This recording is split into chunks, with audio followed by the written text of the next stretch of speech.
ఏం పండుగ అన్నట్టు ఇలా ఎటర్ శాఖ తీస్తే మరి పెద్ద మనిషి మరి ఇలా సాండోరకు వస్తుండు భవన్లకు ఏం చెప్పబోతుండు ఇలా చెప్పిన తర్వాత చెప్తాము ఏం చెప్పాను జర్ర అంతా కథ మాత్రం మా కోళ్ళ దగ్గర అంతవరకు ఆస్తాయా జర్ర ఏం చెప్తాడు అరే కిషన్ రెండు ముచ్చట్లు ఆహా జర్ర చుట్టూ పానవు ఇలా రాబో కాలంలో ఏం చేయాలా ఏం దిశ చేస్తాడు చెప్తాడు యాక్టింగ్ మొత్తం ఏ పద్ధతిలో పోవాలా ఎట్లా పోవాలా దేని ముందు కార్యక్రమాలు తీసుకోవాలి ప్రక్షాళన చేసి బ్రహ్మాండమైనటువంటి కార్యక్రమాలు చేయడం జరుగుతుంది రేపు భవిష్యత్తులో తప్పకుండా. మరి ఇప్పుడు కాంగ్రెస్ కోజాగలు 10 ఏళ్ళు మీరు రాజ్యం ఏంది చెయ్యని పనులు మేము చేసినామైనా లెక్కలు కొడుతున్నాయి కానీ ఏంది చేసింది సంక్షేమ పథకాలు ఆట ఉచిత కరెంట్ ఆట ఆడోళ్ళకు బిరీ బస్ ఆట గ్యాస్ బుడ్డి 500కే నాట ఇక మళ్ళీ పోతే రుణమాఫీ చేసినాం అంటారు రైతు భరోసా కూడా బ్రహ్మాండంగా మూత మోగుతుందట.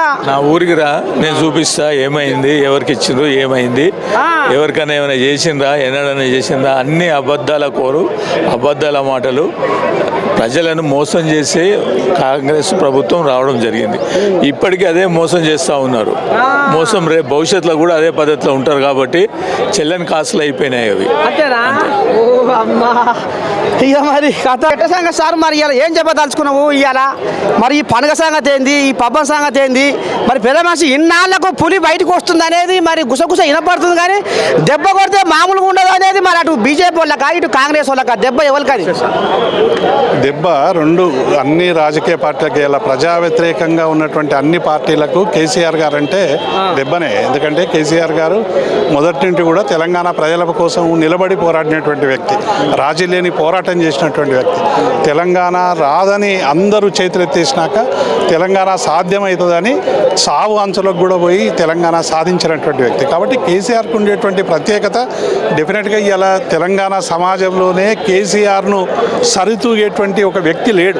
తెలంగాణ ప్రజల సమస్యలైనా, తెలంగాణ నీటి గోచైనా, తెలంగాణ ఉద్యోగాలకైనా ఏ సందర్భంలోనే, ఎందుకంటే ఆయన ఒక మానవతావాది, రైతు పక్షపాతి.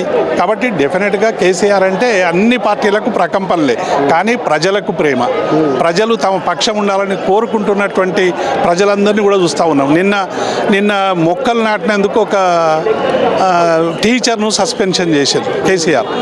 సిలబస్ బుక్లో ఉన్నటువంటి అనేక మంది మహనీయుల బర్త్డేలు జరపడం అనేటువంటిది మామూలైనటువంటి విషయం.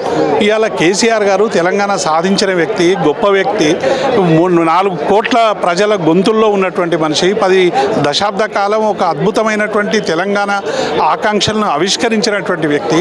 అటువంటి వ్యక్తికి సంబంధించినటువంటి బర్త్డే చేసుకుంటే కూడా ఇలా పార్టీలకు ప్రకంపనలు ఊడుతూ ఉన్నాయి. కారణం ఏంటంటే కేసీఆర్ను తుడిచేస్తామని వాళ్ళు అనుకుంటున్నారు.